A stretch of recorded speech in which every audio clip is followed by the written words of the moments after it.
आदेश आदेश में एकतानाथ गुरु योगी तुलसीनाथ जी बापू श्री शनिदेव मंदिर भवनाथ तलेटी गिरनार जूनागढ़ गुजरात। आगे वीडियो में हमने बात की थी गोरक्षनाथ जी के 2 सूत्रों की।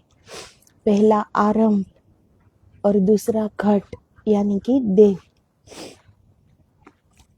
तो गोरक्षनाथ जी भगवान ने 4 वाक्य बोले हैं, 4 वचन, उसमें अध्यात्म की सारा सार कह दिया है उन्होंने।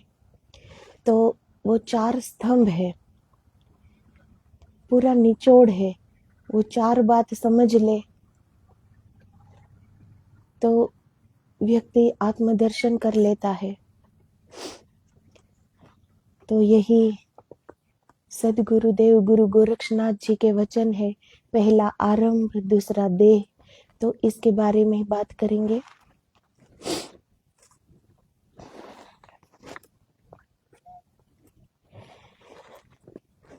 परमात्मा को पाना है तो देह को तोड़ो, सताओ, गलाओ, काटो, काटो की सेज बिछा लो, मारो देह को, जितना मार सको उतने परमात्मा के करीब पहुंचोगे। पहले तो ये बात को आप झूठी समझो। लोग ऐसा समझते हैं, बहुत से लोग ऐसा समझते हैं कि ये शरीर कुछ भी नहीं है, इसे मारो, तोड़ो, सताओ तो परमात्मा मिलेंगे। तो ये शरीर भी तो परमात्मा ने दी हुई है ना, ये कोई हमारी तो कोई कारीगरी है नहीं शरीर में। तो फिर देह को तड़पाने से, सताने से परमात्मा कैसे मिलेगा, जब उन्हीं की दी हुई पूंजी को हम तोड़ रहे, मरोड़ रहे, सता रहे। तो इससे परमात्मा कैसे खुश होगा। जैसे एक बच्चा बीमार हो, दुखी हो, तो क्या उसके माँ बाप खुश होते हैं उनसे। तो ईश्वर भी तो हमारे माता पिता ही है ना, वो ही हमारे सच्चे माता पिता है। तो ये देह भी ईश्वर ने दी है। तो ऐसा नहीं समझना चाहिए कि देह को तोड़ो, सताओ, काटो की सेज बिछा दो तभी परमात्मा मिलेंगे। परमात्मा तो आनंद का रूप है, वो तो आनंद से मिलेंगे। और वो कहीं खो थोड़ी गए हैं कि हमें उसे ढूंढने जाना पड़े कि तभी मिलेंगे। वो तो हमारे ही अंदर है। परमात्मा ने हमें छोड़ा नहीं है, हम ही उनको भूल गए हैं। परमात्मा हमें नहीं भूले, इसीलिए तो हम जी रहे हैं। वरना इस देह से आत्मा को निकाल दिया जाए तो कैसे जी पाएंगे। तो परमात्मा हमें नहीं भूले, हम उन्हें भूल गए हैं। तो देह को मंदिर समझो। गोरक्षनाथ जी भी यही कहना चाहते हैं, यही समझाना चाहते हैं कि इस शरीर को व्यर्थ ना समझो, व्यर्थ की चीज ना समझो। ये शरीर एक मंदिर है जिसमें आत्मा रूपी परमात्मा विराजमान है।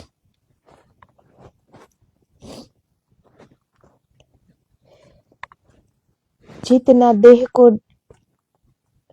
तोड़ोगे उतना ही मंदिर गिर जाएगा। और इसी मंदिर के गिरने में डर है कि कहीं देवता भी न दब जाए। यह मंदिर है, इसका मान सम्मान चाहिए। गोरक्षनाथ जी के मन में बड़ा सम्मान है देह का, इसलिए वे कहते हैं पहले अंतर यात्रा करो, फिर मंदिर को संभालो। तो जितना हम इस शरीर को कष्ट देंगे, तोड़ेंगे, उतना ही हम थक जाएंगे, उदास हो जाएंगे। जिंदगी जीने के लिए है ये भी हमें नहीं लगेगा। तो परमात्मा है, वो आनंद का रूप है, उसे आनंद से ही पाया जाता है। शरीर को तोड़ने से, सताने से, कोई जिद करने से परमात्मा नहीं मिलने वाला, क्योंकि वो कहीं खोया हुआ ही नहीं है कि हमें उसे ढूंढ के ले आए। वो हमारे ही अंदर है। बड़े आनंद से जब हम भीतर उतरते हैं तो बड़े ही आनंद से उनके दर्शन पाते हैं। तो ये शरीर वो एक माध्यम है, ये शरीर है तो हम भीतर उतरेंगे ना। तो शरीर एक मंदिर, बड़ा ही पवित्र, बड़ा ही पावन। अगर ये शरीर व्यर्थ होता तो उसमें परमात्मा कैसे विराजमान रहते। फिर ये शरीर मंदिर है, पवित्र है, इसीलिए तो पूरा परमात्मा अंदर उतरा हुआ है।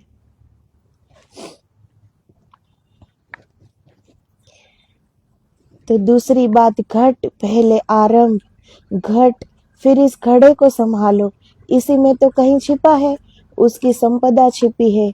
योग की सारी प्रक्रियाएं इसको संभालने के लिए है। यम, नियम, प्राणायाम, प्रत्याहार, ये शरीर को तोड़ने के लिए नहीं है, शरीर को जोड़ने के लिए है। ये शरीर को सौंदर्य, स्वास्थ्य, शक्ति देने के लिए है।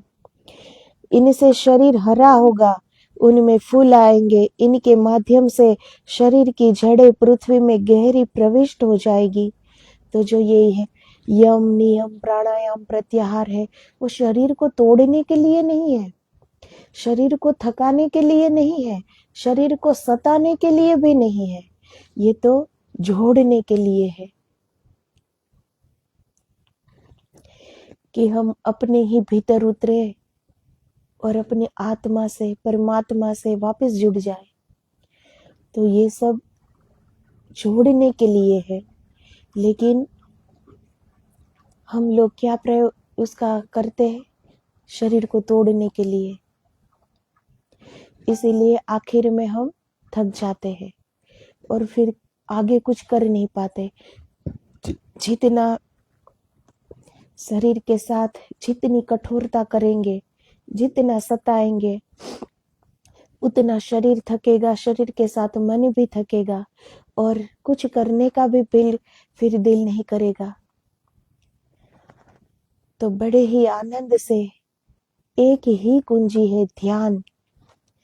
तो ध्यान के द्वारा हम अपना परिचय क्या है वो जान सकते हैं, हम कौन है वो जान सकते हैं। ध्यान के द्वारा ही हम अपने भीतर उतर सकते हैं, इसके अलावा कोई रास्ता नहीं है।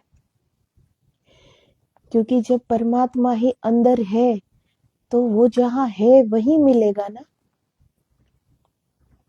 हम उसे बाहर ढूंढ रहे हैं, इसीलिए उलझ रहे हैं, क्योंकि निकट से निकटतम परमात्मा है, फिर भी हम बाहर ढूंढ रहे हैं। इसीलिए सारी उलझन ये हो रही है। प्रश्न हो रहे हैं कि इतना कर रहे हैं तो परमात्मा मिल क्यों नहीं रहे। लेकिन पहले तो यही भ्रम छोड़ना है कि परमात्मा कहीं खोया हुआ नहीं है कि हमें वो वापस मिल जाए। वो तो पहले से ही मिला हुआ है, लेकिन हमने भीतर उतर कर उसे देखा नहीं, जाना नहीं। ये हमारी उत्कंठा नहीं रही है उसे जानने की, उनके दर्शन की। वो प्यास हमारे अंदर नहीं है, वो खोज हमारे अंदर नहीं है। बाहर चीजें इकट्ठी करने की तो बहुत सी खोज कर लेते हैं हम, नहीं कि ये चाहिए वो चाहिए। उनके लिए हम बहुत सी मेहनत भी करते हैं, दिल से मेहनत करते हैं, लेकिन जो सही में जानना है उनके लिए उनसे आधी भी मेहनत हमारी नहीं है। इसीलिए वो हमने उनको देखा नहीं, जबकि वो इतना निकट है हमारे ही अंदर, फिर भी हमने नहीं देखा।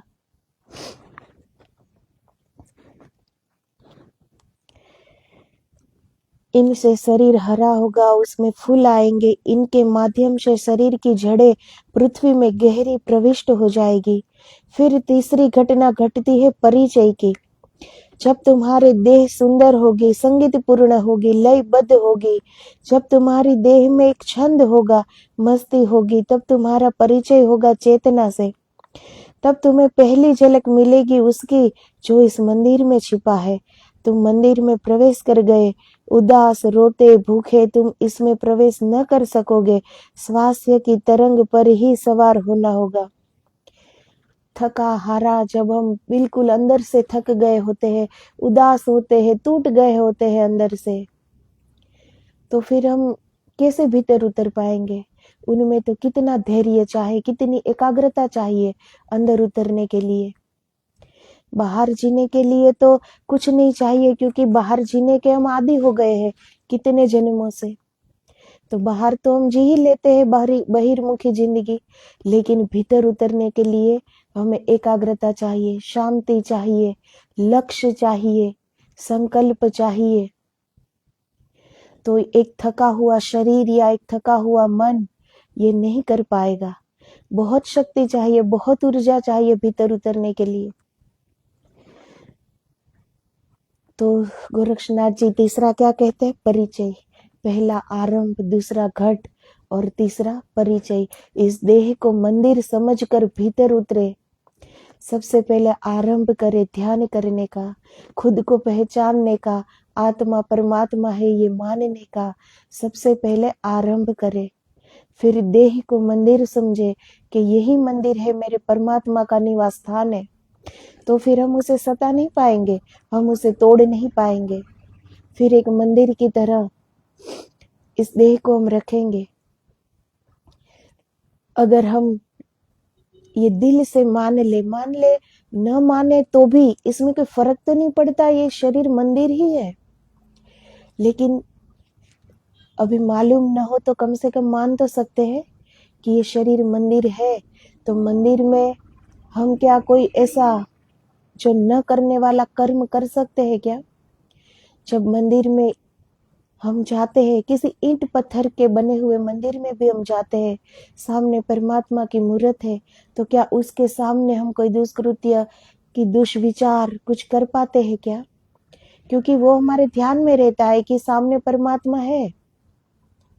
तो फिर हम इस देह को भी मंदिर समझकर हर वक्त एक साक्षी भाव से क्यों नहीं जी सकते कि हमारे अंदर भी परमात्मा है। वो हर पल हमें देख रहा है, हम क्या कर रहे हैं, क्या सोच रहे हैं।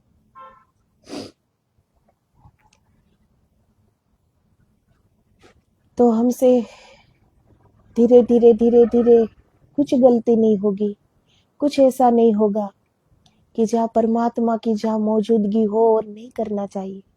परमात्मा तो चारों ओर मौजूद है, उनकी मौजूदगी से ही ये सृष्टि है। वो चारों ओर है, एक कोना भी बाकी नहीं है कि जहाँ परमात्मा मौजूद ना हो। तो उनकी साक्षी से अगर हम जीने लग जाए तो कोई गलत कार्य हम नहीं कर पाएंगे, कुछ गलत सोच भी नहीं पाएंगे हम कि वो देख रहा है, कर्म बंधन हमारा ही जुड़ रहा है, आखिर वो हमें ही भुगतने हैं। तो तीसरा गोरक्षनाथ जी कहते हैं परिचय। जब भीतर उतरेंगे, देह को मंदिर समझेंगे, आरंभ करेंगे, तो परिचय होगा ना इस देह का कि ये देह कितनी रहस्यपूर्णी है, कितना रहस्य से भरा हुआ ये देह है। सारी शक्तियां, सारी ऊर्जा हमारे अंदर है। कितने ब्रह्मांड, न जाने कितने सूर्य हमारे अंदर है। बाहर तो एक सूर्य है, अंदर तो न जाने कितने सूर्य का प्रकाश है। तो तीसरा है परिचय। जब हम अंदर उतरेंगे तब देख पाएंगे, तब जान पाएंगे, तब हमें परिचय होगा, अपने आप से परिचय होगा कि हम कौन है।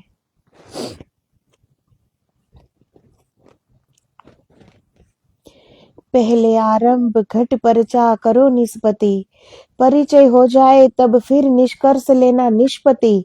उसके पहले मत कहना कि ईश्वर है या नहीं, उसके पहले मत कहना कि निर्वाण है या नहीं, उसके पहले कोई निष्पत्ति मत लेना, न हा न ना, न तो आस्तिक बनना न नास्तिक बनना, क्योंकि उसके पहले ली गई निष्पत्तियां स्वानुभव पर आधारित नहीं है, उधार है, बासी है, दूसरों के द्वारा दी गई है। पता नहीं दूसरों ने ठीक दी हो, गैर ठीक दी हो, पता नहीं दूसरे धोखेबाज रहे हो, पता नहीं दूसरे खुद धोखा खा गए हो। तो इससे पहले जो हम मान रहे हैं कि ईश्वर है और सत्य क्या है, ये जो अभी हमारे जो मन में है वो तो एक उधार है ना, किसी ने कहा हुआ है, या फिर हमने किसी से सुना हुआ है, या फिर तो हमने पढ़ा हुआ है, लेकिन वो हमारा अनुभूति तो नहीं है, वो हमारा अनुभव नहीं है ना। तो परिचय कब मिलेगा? जब हम खुद भीतर उतर कर खुद साक्षी बन जाएंगे, खुद गवाही बन जाएंगे ईश्वर की कि ईश्वर है, हमने खुद दर्शन की है। आत्मा ही परमात्मा है, हमने खुद उनकी झांकी की है, खुद दर्शन किए हैं। तो स्वयं उनका गवाही बनना पड़ता है। बाकी जो अभी हमें जो पता है वो बासी है, वो दूसरों का लिया हुआ एक उधार है। वो हमें पता नहीं है कि सच है या नहीं है, और अगर सच भी है तो हमारी अनुभूति तो नहीं है। जो देखा ही नहीं वो सच भी हो तो फर्क क्या पड़ता है।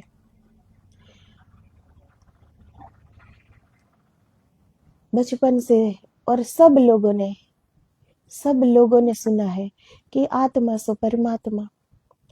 तो जो लोग बैठ गए कि हमें तो पता ही है ना कि आत्मा ही परमात्मा है और वो हमारे भीतर है, तो पता होने से क्या होगा। पता होने से जिंदगी में फर्क क्या पड़ेगा। फर्क तब पड़ेगा जब हम स्वयं देखेंगे उस आत्मा को, परमात्मा के रूप में दर्शन करेंगे, स्वयं करेंगे, तब फर्क पड़ेगा ना हमारी जिंदगी में। सिर्फ पता होने से, सिर्फ दूसरों ने कहा है, सिर्फ हमने पढ़ा है, उनसे फर्क क्या पड़ेगा। तो जब लोग कहते हैं, और सबको ये मालूम है, सबको पता है कि सत्य क्या है, आत्मा वही परमात्मा है, तो जिसको नहीं आत्मदर्शन करने, जिसकी ये उत्कंठा नहीं है, वो लोग हाथ पे हाथ रख कर बैठ जाते हैं कि पता ही है ना कि आत्मा परमात्मा है। तो ऐसे आत्मदर्शन कभी नहीं हो सकेंगे। पता होने से कुछ नहीं होगा। पता तो हमारे पूरे ग्रंथ भरे पड़े हैं, सारी सत्य बात उसमें लिखी जा चुकी है और सारी सत्य बात कही भी जा चुकी है। इससे बाहर तो अब कुछ बाकी बचा ही नहीं है। बचा है सिर्फ करनी, जीवन में अमल में रखने की। तो पता होने से हमारी जिंदगी में कुछ फर्क नहीं पड़ने वाला। खुद अनुभूति करनी पड़ेगी, खुद ध्यान करके भीतर उतरना पड़ेगा। आत्मदर्शन जब हम खुद करेंगे तो हम खुद गवाही बन जाएंगे। सारे वेद के, सारे शास्त्र के, वेद और शास्त्र में एक बात भी झूठी नहीं है, लेकिन हमने देखी तो नहीं है ना। प्रश्न सबके मन में इसीलिए उठता है क्योंकि अनुभूति नहीं की है, इसीलिए सब प्रश्नों से भरे पड़े हैं कि ये क्यों, वो क्यों, तर्कों से भरे पड़े हैं। लेकिन ईश्वर हमारी बुद्धि और हमारी तर्क से परे है। ईश्वर को हम अपनी बुद्धि से नहीं जान सकते, ईश्वर को हम अपने तर्क पे नहीं पहचान सकते, वो उनसे कहीं परे है। तो ये प्रश्न तब ही मिटेंगे जब हम स्वयं गवाही बन जाएंगे कि हाँ, आत्मा परमात्मा है। इस बात की खुद गवाही बन जाएंगे जब खुद दर्शन करेंगे, तब तो हम स्वयं गवाह बन जाएंगे वेद के, शास्त्र के, कि एक एक बात सही है, एक एक बात सत्य है। फिर प्रश्न नहीं उठेगा। तो गोरक्षनाथ जी का पहला सूत्र है आरंभ। पहले आरंभ करो भीतर उतरने का। दूसरा, देह, इस शरीर को मंदिर समझो, बहुत पवित्र रखो इस शरीर को, बहुत पावन। जितनी पवित्र ये मंदिर रहेगा उतना ही अंदर पवित्र मन रहेगा, और आत्मा तो परम शुद्ध पवित्र है ही। तो ये देह वो माध्यम है अंदर भीतर उतरने का। और तीसरा है परिचय। जब भीतर उतरेंगे, ईश्वर की झांकी पाएंगे, अंदर जो इस देह में जितना रहस्य है वो हम जान पाएंगे, तो खुद का परिचय मिलेगा, तब परिचय मिलेगा। अभी हमें कितना परिचय है, सिर्फ अपने नाम से कि मैं कौन हूं, तो मैं ये हूं। यही परिचय सबके पास होता है ना, अपने। लेकिन हम ये नहीं है, हम ये शरीर भी नहीं है, हम ये मन भी नहीं है, तो हम है कौन।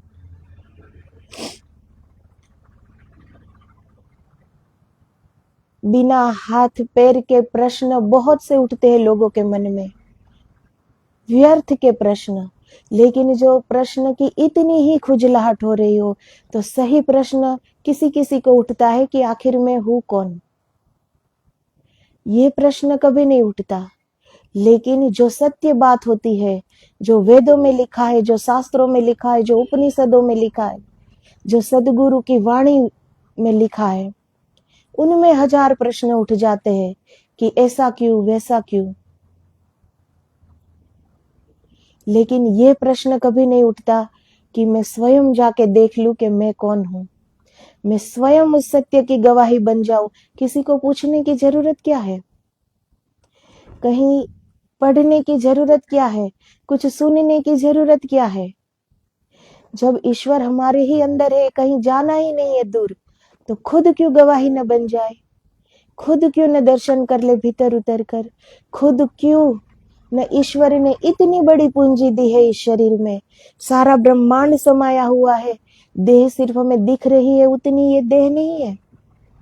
इस देह में, इस पिंड में पूरा ब्रह्मांड छुपा हुआ है, पूरा परमात्मा उतरा हुआ है अपनी सारी ऊर्जा के साथ, अपनी सारी शक्तियों के साथ। तो उनसे हम अनजान क्यों बने रहे, जब इतना कुछ हमें हमारे ही अंदर है। बाहर कुछ देखना होता है तो लोग तत्पर हो जाते हैं कि चलो यहाँ घूम कर आए, ये देख ले वो देख ले। उससे सिर्फ बहिर्मुखता बढ़ेगी, फिर अंतर्मुखी होना बड़ा ही मुश्किल हो जाएगा। लेकिन भीतर उतरो, जितना बाहर है उतना ही अंदर है। बाहर भटकोगे, शरीर थक जाएगा, मन थक जाएगा, प्राप्ति कुछ नहीं होगी। सिर्फ नजारे देख के वापस आ जाओगे, थक हार के सो जाओगे। बाहर कुछ है ही नहीं तो देखोगे क्या, प्राप्ति क्या होगी। लेकिन अगर वो समय भीतर उतर गए तो खुद को पालोगे। कहां से आए हो, क्यों आए हो, क्या है ये आत्मा, चेतना कहाँ है वो ऊर्जा का स्रोत, वो सब हमें भीतर उतरेंगे तब पता चलेगा। तो जितना तत्पर हम बाहर की चीजें देखने में रहते हैं, अगर उनसे आधी तत्परता भी दिखा दे कि थोड़ी देर भीतर उतरे, तो भी धीरे धीरे आदत हो जाएगी और धीरे धीरे आनंद भी आने लगेगा। बाहर की दौड़ थका देगी और भीतर की यात्रा आनंद देगी, क्योंकि वहां परमानंद रूपी परमात्मा हमारे अंदर है। इसीलिए भीतर की जो अंतर यात्रा है उसमें हमें थकान नहीं लगेगी, उसमें हमें सही सुख क्या है, सही खुशी क्या है, सही आनंद क्या है, उनका पता चलेगा। अभी जो हम छोटी छोटी बातों में खुश हो जाते हैं, छोटी छोटी चीजें पाकर समझ लेते हैं कि सारी खुशियां तो हमारे ही पास है। ऐसा क्यों होता है? क्योंकि हमें आनंद के बारे में पता नहीं है, आनंद को देखा नहीं है इसीलिए। लेकिन जब उस आनंद की झांकी होगी हमारे भीतर, तो फिर वो आनंद आता जाएगा धीरे धीरे। तो ईश्वर को, देह को सताने से ईश्वर मिलेगा ऐसा नहीं, ऐसा हो ही नहीं सकता।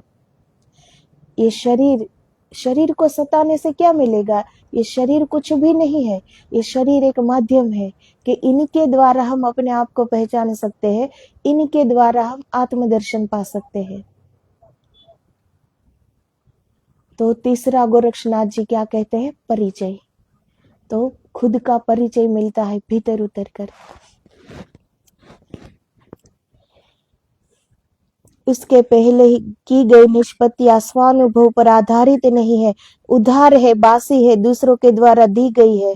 पता नहीं दूसरों ने ठीक दी हो, गैर ठीक दी हो, पता नहीं दूसरे धोखेबाज रहे हो, पता नहीं दूसरे खुद धोखा खा गए हो। मनुष्य को ख्याल रखना चाहिए कि मैं अपने ही ज्ञान पर भरोसा करूंगा, मैं अपना ही आधार बनूंगा, मैं अपना दिया खुद बनूंगा। कहते हैं ना, अपो दीप भव, अपना दीपक खुद बनो। दूसरों की रोशनी से कहां तक जा पाओगे? दूसरा कह रहा है, मान कर बैठ गए तो हमें क्या प्राप्त होगा? संतों ने भी सारी बातें कही, सब कुछ कह दिया है, करने को कुछ, सुनने को कुछ बचा नहीं है। सारे जो भी संत भीतर उतरे हैं उन्होंने सब कुछ बता दिया है, कुछ बाकी नहीं रखा। अपना पूरा अनुभव बता दिया है, कैसे भीतर उतरना है। वो क्रियाएं भी बताई है कि कैसे उतरा जाए अंदर। लेकिन हम जब तक स्वयं नहीं उतरेंगे तब तक हमें क्या प्राप्ति होगी? वो प्राप्ति तो संत की प्राप्ति है ना, जो वो बोल रहे हैं। वो उनकी प्राप्ति है, लेकिन इनसे हमें थोड़ी आनंद मिलेगा। जो खाएगा उन्हीं का पेट भरेगा ना। अब भोजन कोई और कर रहा है और हम कहे कि चलो भोजन हो गया, क्या ऐसा करते हैं हम? तो फिर इस बात पे हम ऐसा क्यों कर देते हैं कि चलो सबने कहा ही है ना कि भीतर उतरना होता है, ध्यान करना होता है, आत्मा परमात्मा है, हो गया, सब पता ही है। तो फिर हम क्यों नहीं कर पाते? ये क्यों नहीं सोचते कि दूसरे भोजन कर रहे हैं, चलो हम ना करें? तो दूसरे को पता होने से हमें क्या प्राप्ति मिलेगी? लेकिन अगर हमें प्राप्ति करनी है तो आलस्य, सबसे पहले तो आलस्य को छोड़ना पड़ेगा। दूसरा, मन को काबू में रखना पड़ेगा। हम उस परम पिता परमेश्वर की संतान है और एक मन के गुलाम बनकर बैठे हैं। मन हमें जहां ले जा रहा है हम दौड़े चले जाते हैं उन्हीं के साथ। फिर हम भीतर कैसे उतर पाएंगे? लेकिन जैसे मन को आदि किया है बहिर्मुखी जिंदगी जीने के लिए, मन का अपना कोई वजूद नहीं, अपना कोई अस्तित्व नहीं, अपना कोई पैर हाथ नहीं है कि वो चलकर हमसे दूर हो जाए। हम ही उसे ले जा रहे हैं। तो जैसे हम उसे बाहर ले जा रहे हैं वैसे हम उसे भीतर भी ले जा सकते हैं ना। लेकिन वो हमारा संकल्प नहीं है, हमारा लक्ष्य नहीं है, हमारी उत्कंठा नहीं है, इसीलिए हम वो नहीं कर पाते। और जिनके पास ये तत्परता थी वो भीतर उतर गए और सब कुछ पा लिया, अपने आप को पा लिया, जीवन को पा लिया। जन्म से लेकर लोग मृत्यु हो जाती है लोगों की, लेकिन जीवन का पता नहीं होता, सिर्फ जन्म होता है। जन्म इसीलिए ईश्वर ने दिया है कि हम जीवन को पा सके। लेकिन जब पता ही नहीं है कि हम कौन है तो वो जीवन कैसा? तो अपना आधार खुद बनो, दूसरों की कही बात सुनो, उसे एक प्रोत्साहन लो कि हाँ उसने देखा है तो हम भी कर सकते हैं, उसने किया है तो हम भी कर सकते हैं, हम भी करेंगे, हम भी देखेंगे, हम स्वयं अनुभव करेंगे, स्वयं अनुभूति करेंगे। लेकिन दूसरों की बात सुनकर बैठ मत जाओ। नरवे बोध कथंत श्री गोरक्ष जति। और गोरक्षनाथ जी कहते हैं, इतना तुम कर लो तो तुम्हें बोध हो जाए कि तुम सम्राट हो, मालिकों का मालिक तुम्हारे भीतर बैठा है, साहिबों का साहिब तुम्हारे भीतर बैठा है, मगर तुम दौड़े चले जाते हो, तुम न मालूम कहीं कहीं दौड़ते हो, एक जगह छोड़कर तुम सब जगह दौड़ते हो। तो जहां सच्ची दौड़ लगानी है वहां हम अंतर यात्रा नहीं करते। बाहर की यात्रा करनी हो तो खुशी खुशी तैयार हो जाते हैं, कुछ नहीं मिलता बाहर, प्राप्ति नहीं होगी। बाहर सिर्फ घूमने जाओ या दर्शन करने जाओ एक ही बात हो जाती है, क्योंकि जो सच में दर्शन करने गए, ऐसा नहीं कि बाहर ईश्वर नहीं है, वो हर जगह मौजूद है। एक कोना भी ऐसा नहीं है कि जहाँ ईश्वर मौजूद ना हो। तो बाहर भी हम जाएंगे तो परमात्मा में ही जाएंगे, उनसे बाहर तो कुछ है नहीं कि हम जाएंगे। लेकिन जब हम बाहर जाते, मंदिर में भी चलो खड़े होते हैं, ईश्वर की मूर्त सामने होती है, तो क्या उसमें हम एक रूपता का अनुभव कर पाते हैं? क्या इतना प्रेम है परमात्मा के प्रति हमारा कि वो मूर्ति हमें एक पत्थर की मूर्ति ना लगे और उसमें हमें हमारे ही परमात्मा दिखने लगे, आंखों से आंसू बहने लगे, स्वयं को भूल जाए, उनसे एक रूप हो जाए? तो बाहर भी दर्शन करने से प्राप्ति मिल सकती है, लेकिन वो प्रेम अभी जगा ही नहीं है। अगर प्रेम जग जाता तो सिर्फ ईश्वर की मूर्ति में ही ईश्वर थोड़े ही दिखते, फिर तो चारों ओर ही ईश्वर देखते ना, सब में ईश्वर दिखते। लेकिन वो प्रेम अभी जगा नहीं, इसीलिए हम ईश्वर को ढूंढ रहे हैं। जबकि सारी चीजें हमें ढूंढनी होती है संसार में आके। एक ईश्वर है जो हमें पहले से मिला हुआ है, उसे ही ढूंढना नहीं है, लेकिन हम उसे ही ढूंढ रहे हैं और गलत जगह ढूंढ रहे हैं। है हमारे अंदर, ढूंढ हम बाहर रहे हैं। इसीलिए प्राप्ति नहीं हो रही है, इसीलिए दर्शन नहीं हो रहे हैं, क्योंकि बाहर जितने भी दृश्य देखेंगे उतना ही मन चंचल होता जाएगा, उतना ही मन बेकाबू होता जाएगा। कैसे काबू में लाओगे फिर? और भीतर उतरने के लिए शांति चाहिए, एकाग्रता चाहिए, भटकाव वहां नहीं चाहिए। और बाहर भटकाव के अलावा कुछ भी नहीं है। अच्छे अच्छे नजारे इन आंखों में बसा लेते हैं, जगह कहाँ है ईश्वर को बसाने की? फिर कुछ भी अच्छा देखते हैं, सारी प्रकृति ईश्वर की ही देन है, लेकिन हम सिर्फ क्या देखते हैं उस प्रकृति को कि ये बड़ा सुंदर है, ये बड़ा अद्भुत है, ये बड़ा देखने लायक है। तो जिसने ये बनाया है वो कैसा होगा? उन्हें देखने की तत्परता क्यों नहीं उठती? जिसने बनाया है उस चीज में हम क्यों ठहर जाते हैं, क्यों उसमें उलझ जाते हैं? लेकिन ये सब बनाने वाला कितना सुंदर होगा, वो कितना अद्भुत होगा, वो कितना रहस्यमय होगा। लेकिन हम ये खोज नहीं करते, दूसरी ही चीज का खोज करते हैं। क्यों? क्योंकि हमारे मन को अच्छा लगता है। बाहर बाहर मंदिर के दर्शन करने हम जाएंगे, क्यों? क्योंकि बाहर जाना हमें अच्छा लगता है, इसीलिए। भीतर उतरना हमें अच्छा नहीं लगेगा, इसीलिए पता है सबको कि भीतर ही सब कुछ है, लेकिन बाहर जाएंगे पर भीतर नहीं।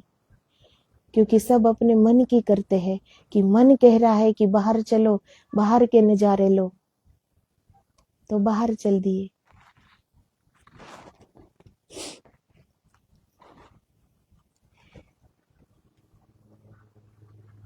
तो तीसरा गोरक्षनाथ जी का परिचय, जब भीतर उतरेंगे तभी हमें हमारा परिचय होगा, इससे पहले कभी नहीं होगा। हम अपने आप को कभी नहीं जान पाएंगे। हम सिर्फ अपने आप को अपने नाम से जानते हैं कि हम ये है। तो ये शरीर तो जब ये सांसें चल जाएगी, यहीं जला दिया जाएगा इस शरीर को, तो हम ये नहीं है। लेकिन हम जो है वो परिचय अगर करना हो तो भीतर उतरना पड़ेगा, तब हमें हमारा परिचय मिलेगा। तो गोरक्षनाथ जी के 3 सूत्र आज पूरे हुए, आरंभ, देह और परिचय। अब चौथा हम कल बात करेंगे। गोरक्षनाथ जी ने इन 4 वचनों में अध्यात्म का पूरा निचोड़ बता दिया है, पूरा सार। ये 4 स्तंभ है। अगर भीतर उतरना चाहो,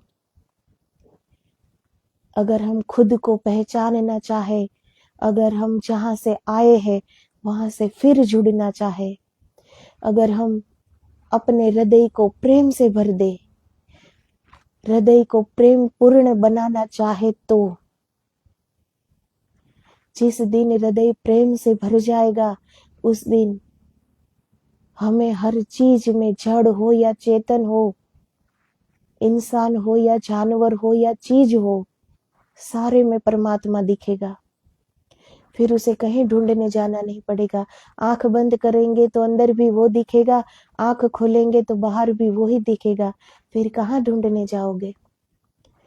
तो सब जगह फिर वो ही वो दिखेगा, तो वो कितने आनंद की बात होगी। तो छोटी छोटी बातों की खुशी जो मना लेते हैं, इनसे ही हम आनंद की हमारे जीवन से बात बाकी हो जाती है। क्योंकि हमें इतना ही पता है कि ये चीज ले ली तो सुखी हो गए, खुश हो गए, बस हो गया। क्योंकि आनंद का पता नहीं है। अगर जिसको आनंद का पता करना हो, खुद के लिए ही है, ये कोई दूसरों के लिए तो है नहीं। हम भीतर जाएंगे तो हमारा ही कल्याण होगा, हम अपने आप को पहचान पाएंगे, हमारा ईश्वर से जुड़ाव हो जाएगा, हमारा हृदय प्रेम से पूर्ण हो जाएगा। ये सब हमारे लिए ही है। अगर हम करना चाहे तो आलस्य को छोड़कर 24 घंटे है, 24 मिनट तो दे ही सकते हैं हम। तो आदेश आदेश। जय गिरनारी, जय गुरुदेव।